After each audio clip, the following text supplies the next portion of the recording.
तू आवेगा, शीश झुकावेगा, दर्श मैया दा पावेगा। छੱਡ दे दुनिया नू कहना, तेरे कोल किसे नहीं बहना, मां दे बाजों तेरे काम किसे नहीं होना। खाली न जाएंगे, कितनों के बेड़े तुमने, कितनों के बेड़े तुमने पार लगाए हैं, तेरे दर पे आए हैं, खाली न जाएंगे। सबसे पहले जो हम ऑफ माइक हमारी बातें हुई हैं, वो अगर हम जिक्र करने लगे तो बवाल हो जाएगा। तो मॉडर्न जमाने में भक्ति का स्वरूप बदला है। कोई ईश्वर को जाप के द्वारा पाना चाहता है, कोई यज्ञ हवन करता है, तो कोई जागरण करता है।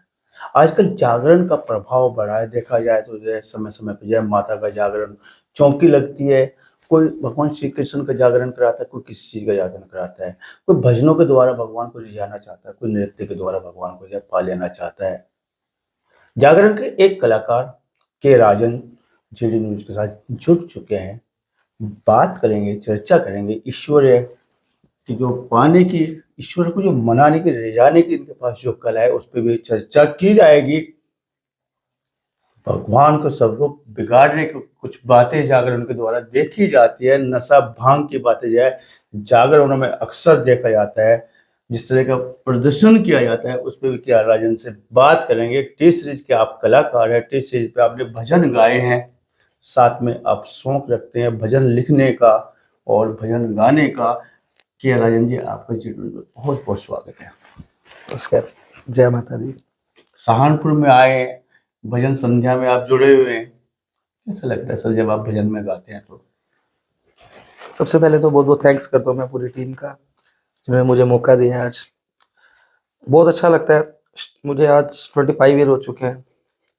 बचपन से एक सपना था कि संगीत में कुछ आगे जाना है, भक्ति भाव के साथ। एक्चुअली हमारे घर का इन्वायरमेंट ऐसा था कि जो भक्ति भाव में हमेशा, तो मेरा भी यही सपना था, मेरे फादर साहब का भी ये सपना था कि मेरा बच्चा धार्मिक कार्यक्रम करे और अपने धर्म को लेकर चले। आप धर्म की बात करें, धर्म का स्वरूप बदला है। मॉडल जमाना हुआ तो धर्म का स्वरूप भी बदलता जा रहा है। आज के स्वरूप में और जो पिछले वाला स्वरूप दादा बाबा वाला जो रहता था, क्या फर्क महसूस करते हैं स्वरूप में आप? थोड़ा एक्चुअल हम कोशिश करता हूँ, जो पहले वाले भजन होते थे, जो कथाएं होती थी, तो पहले लोग बैठ के बहुत प्यार से सुना करते थे उसको। पर जो आजकल का जो यूथ है, सुनना तो वो भी चाहता है, पर उसको लगता है कि कुछ हमारे से रिलेटेड बात हो, कि जो आज लोकल बात कर रहे हो उसको समझना चाहते हैं वो लोग, कि जिससे हमारा कल्चर भी उसमें इंक्लूड हो, जिसमें पुरानी बातें भी हो। और दोनों थोड़ा सा स्वरूप इस करके चेंज हुआ है कि आजकल के बच्चे चाहते हैं कि हम जैसी बात करें, हम जैसी भक्ति कर रहे हैं ट्रेंड के अकॉर्डिंग। मैं ट्रेंड के अकॉर्डिंग भी बात करूंगा आगे इस बारे में, कि ट्रेंड के अकॉर्डिंग अगर किसी भी भगवान की पूजा कर रहे हैं तो ट्रेंड के अकॉर्डिंग फॉलो कर रहे हैं वो। तो स्वरूप रोज चेंज हो रहा है, एवरी डे। हर फंक्शन में देखता हूँ एक नई भजन की डिमांड होती है, एक नई ऑडियंस होती है। आप 100 किलोमीटर आगे चलो जो एक नया स्वरूप मिलेगा आपको, भाव वाला। उससे आगे चलो जो सिर्फ नाच गाना चल रहा है। कन्हैया मित्तल ने बोल दिया तो चलते हैं जय श्री श्याम, चलते हैं खाटू श्याम, और वृंदावन से बुलावा आ गया तो जय जय श्री राधे, वैष्णो चले गए तो जय माता की, जहाँ गई गंगा दास तो जी। हो गए गंगा दास, जहाँ गई जमुना दास तो हो गए जमुना दास। क्या इसी तरह का ट्रेंड की आप बात कर रहे हैं? नहीं, इस तरह का ट्रेंड, इस तरह का ट्रेंड भी कह सकते हैं, बट वही है कि हमने अपने यूथ को धर्म के साथ जोड़ना है।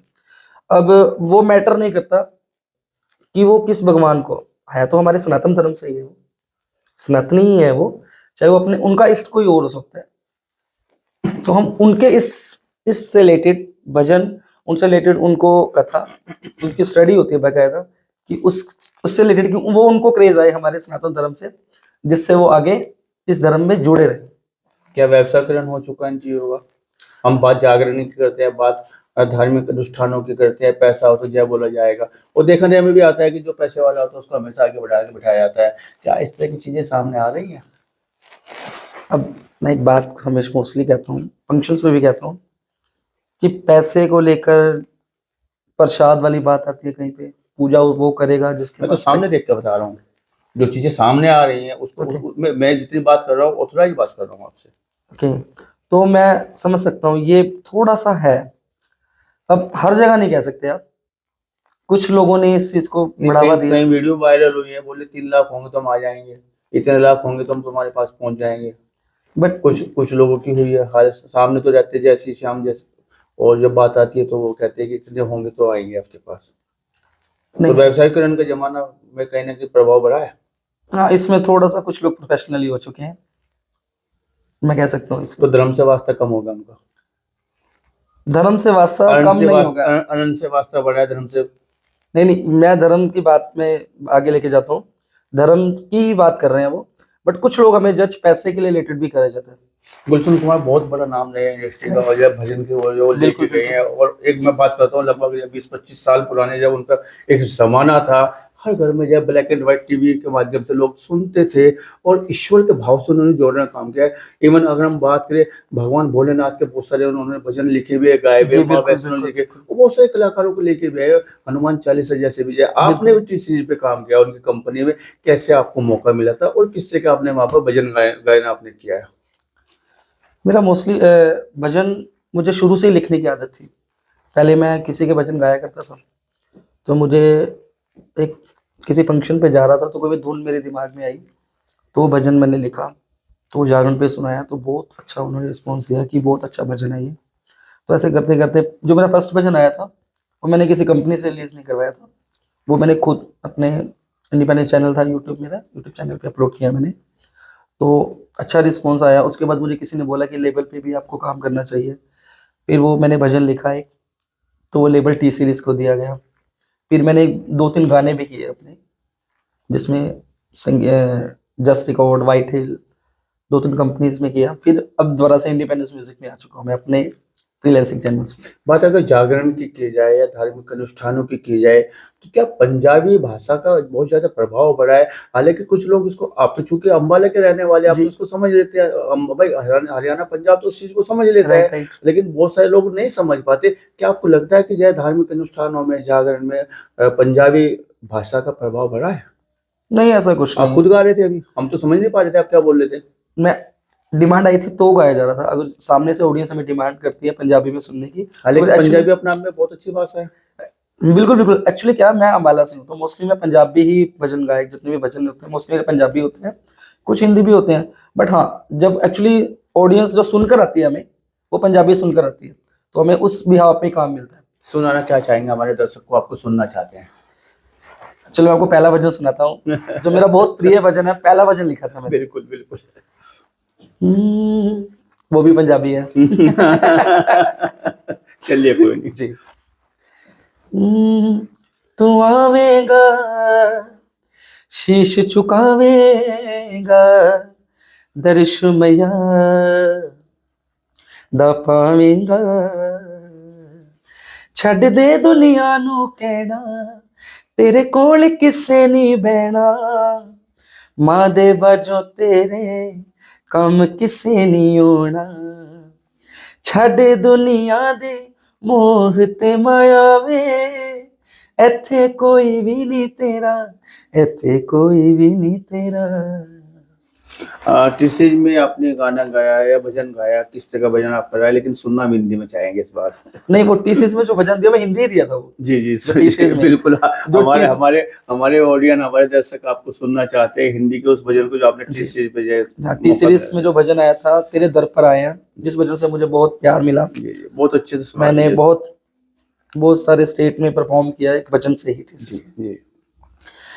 तेरे दर पे आए हैं, खाली न जाएंगे, तेरे दर पे आए हैं, खाली न जाएंगे, कितनों के बेड़े तुमने, कितनों के बेड़े तुमने पार लगाए हैं, तेरे दर पे आए हैं, खाली न जाएंगे।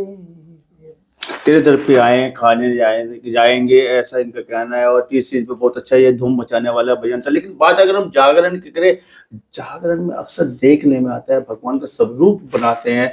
और भगवान का स्वरूप बनाने पे कई बार हम हमारा व्यक्तिगत कहूँ तो उसको कहने का हम भी ऐतराज के रूप में लेते हैं, भोला भांग वोट देना और एक भोंडा प्रदर्शन जो सामने आ रहा है। अभी जोत आपके जागरण में जोत विजय डीजल से जोत जलाई गई थी, वहां पे भगवान की आरती की जा रही थी, सामने आपके था। तो इस तरह की जो गिरावट आई है, तो कैसे देखते हैं इसको? भांग की बात करें, भांग खोटने की बात करें, माँ पार्वती एक बड़ा उनका हमारे सनातन में एक बहुत इष्ट है हमारे वो। राइट राइट, और जिससे एक भौंडा प्रदर्शन जिसका जो सामने हमारे यूथ को दिखाया, हमारे समाज को दिखाने का प्रयास आप लोगों के द्वारा किया जा रहा है, पूर्ण विराम कैसे लगेगा इस तरह के जब भौंडे प्रदर्शनों पे?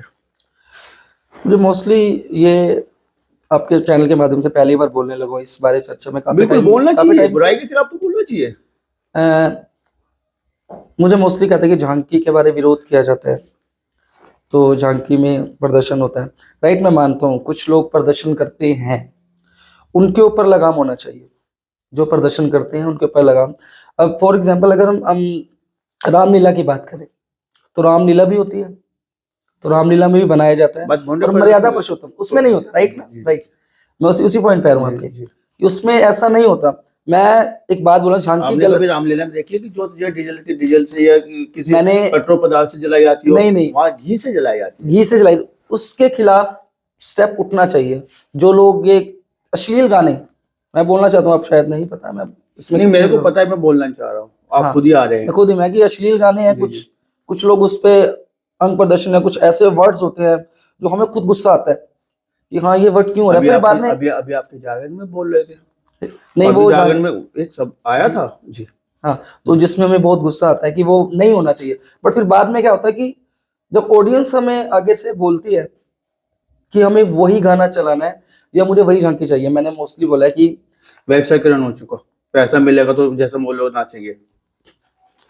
नहीं आप ये कहना चाह रहे हैं? नहीं नहीं, ये नहीं कहना चाह रहा, मैं ये कहना चाह रहा नहीं, हूँ ऑडियंस ऑडियंस ऑडियंस हमेशा ऑडियंस तो कुछ भी बोलेगा। तो हम हमेशा खिलाफ करते हैं कि ये गाना मत चलाओ, बच्चों को बनाया जाए छोटा, और जो करें मर्यादा के साथ किया जाए। ये हमारी बात कई भांग बार हो जैसी चुकी बातें जिनका कोई प्रमाण नहीं है, भगवान शिव से कोई जुड़े भांग का प्रमाण नहीं होता है, क्या भांग जैसी बातों पर जो है पूर्ण विराम लगना चाहिए, बैन लगना चाहिए? मैं क्या आपको लगता इसके है? बारे में तो मैं यही बात बोलूंगा कि भांग का जिक्र मोस्टली में ऐसे बहुत सारे राइटर हैं जो आप तो अभी एक शायर सुना रहे थे उस पे। हाँ, मैं एक शेर था, एक वो था कि गड्डी अगे जय पोले दी लिखाਉਂਦੇ हो। मैं इसको एक्सप्लेन करता हूँ पंजाबी में, कि गड्डी अगे जय पोले दी लिखाਉਂਦੇ हो, दसो ਤਾਂ ਸੀ ਕੀ ਸਾਬਤ ਕਰਨਾ ਚਾਹੁੰਦੇ ਹੋ, ਕਿ ਖਸਮ ਬਣਾ ਕੇ ਫਿਰਦੇ ਸੁਲਫੇ ਸੂਟੇ ਨੂੰ, ਜੇ ਜੜੋਂ ਨਹੀਂ ਵੱਢਣਾ ਤੁਸੀਂ ਨਸ਼ਿਆਂ ਦੇ ਬੂਟੇ ਨੂੰ, ਜੇ ਛੱਡਣਾ ਨਹੀਂ ਤੁਸੀਂ ਖਹਿੜਾ ਨਸ਼ੇ ਲੈਣੇ ਦਾ, ਉਹ कोई फायदा नहीं जय पोले दी कहने का। इसका मतलब कि गाड़ी के ऊपर जय भोलेनाथ लिखवा लिया आपने, अच्छा है, आप अपने इसकी पूजा कर रहे हैं तो, और अगर उसके बाद आप नशे को छूटा लगा के जय भोले की कर रहे हो, तो उसमें नाम खमारी नान का आपने सुना होगा कि जिसको नाम का नशा, उसी नशे की जरूरत नहीं होती बिल्कुल भी। तो की फायदा है जय पोले दी कहने का, अगर बिना नशे से तुमको, अगर नशा करके तुम बोलो उसको कोई फायदा नहीं, कोई फायदा नहीं। अगर नशे करके आप जय पोली कर रहे हो, अगर इंटरनली आकर रंग चढ़ा हुआ है तो आपको नेचुरली मस्ती आ जाएगी। रही बात भांग की बात बोल रहे हो आप, मैं बहुत सारे ऐसे राइटर हैं, मैं अब नहीं बोलूंगा कि किसी का नाम मैं ऐसे करूं, कि बहुत सारे बड़े राइटर हैं जिन्होंने भांग के ऊपर गाने लिखे हुए हैं। उन लोगों को टिप्पणी होनी चाहिए, उन लोगों के खिलाफ बोलना चाहिए कि ये भांग के ऊपर क्यों लिख रहे हैं या वो कहां से इंस्पायर हुए हैं। और मैं अब की बात नहीं करूं, काफी टाइम के बहुत सारे पुराने गाने में आपको मैं लिंक शेयर कर दूंगा, काफी पुराने गाने हैं जो टी सीरीज से भी लॉन्च हुए हुए हैं, अदर्स कंपनी से भी लॉन्च हुए हुए हैं, और अच्छे राइटर ने लिखे हुए। संदेश क्या देना चाहेंगे उन लोगों को जो आपकी तरह एक आपको आइडल, आपको आदर्श मानते हैं, आपके जैसा हो जाना चाहते हैं, एक अच्छा गायक बन जाना चाहते हैं, या देश भर को आप संदेश क्या देना चाहेंगे? आपको हजारों लोग, लाखों लोग देख रहे हैं, किस तरह का आपका संदेश रहेगा? मैं आप सभी से, जो भी जागरण लाइन में, भजन संध्या में, या जो भी संगीत में आना चाहता है, फर्स्ट ऑफ ऑल आप सीख के आइए, आप किसी को गुरु मानिए, बिना गुरु के इस लाइन में मत आओ। अगर हाँ, अगर बिना गुरु भी नहीं है तो आप इस भजन लाइन की स्टडी करो कि जिससे आने वाले बच्चे इंस्पायर हों सनातन धर्म के रिलेटेड। ये नहीं कि रटा रटाया आपने जो भजन सुना उस पर रटा रटाया आप ऐसा कर ले, आप सीख कर आए अच्छे से, अच्छे गुणी लोगों के पास बैठे। यही मैं छोटा सा संदेश देना चाहता हूँ कि अच्छा म्यूजिक आएगा तो हमारा सनातन धर्म, हमारा संगीत आगे बढ़ेगा। सीख कर आएंगे तो आगे आने वाले बच्चे, आज जाने वाली जनरेशन सीख कर आएगी कि हाँ ये सीखा हुआ सिंगर है। तो ये एक रिक्वेस्ट है। तो थे हमारे साथ में टी सीरीज के कलाकार के राजन साहब। अब जागरण में जो है बहुत अच्छी उपस्थिति दर्ज कराते हैं और विरोध कर रहे हैं, कह रहे हैं कि जो है ऐसे भोंडे प्रदर्शनों पर रोक लगनी चाहिए। उन लेखकों को जो है पूछा जाना चाहिए कि क्या हमारी संस्कृति का हरासमेंट नहीं वो लोग कर रहे हैं, और नए बच्चों के लिए कह रहे हैं कि वो गुरुकुल में आए, सीख के आए, समझ के आए, कॉपी पेस्ट ना बन जाए, इससे बचाव करें। बातचीत करने के लिए, चर्चा करने के लिए आपको बहुत बहुत धन्यवाद। अगेन शुक्रिया मैं करता हूँ आपका और आपकी पूरी टीम का कि आपने मुझे टाइम दिया, मुझे समय दिया। Thank you so much. Viewers जितने भी हैं, आप सभी का बहुत बहुत थैंक्स करता हूँ। वॉच जितने भी देख रहे हैं, आप इस चैनल को सब्सक्राइब जरूर करें। अच्छे अच्छे सिंगर, अच्छी अच्छी बातें हमारे सर, बहुत अच्छा, बहुत सूझवान है और बहुत टैलेंटेड है। मैं इनसे पहले जो ऑफ माइक हमारी बातें हुई हैं वो अगर हम जिक्र करने लगे तो बवाल हो जाएगा। तो सर सब्सक्राइब प्लीज करें। और again thank you so much सारी टीम का और आपका सर। Thank you. बहुत अच्छी बात है कि आपने जो हमारे लिए विशिंग की है, मंगल कामने हमें प्रेषित की है, इसके लिए आपको बहुत बहुत आभार, बहुत बहुत धन्यवाद। Thank you. जय माता। धन्यवाद।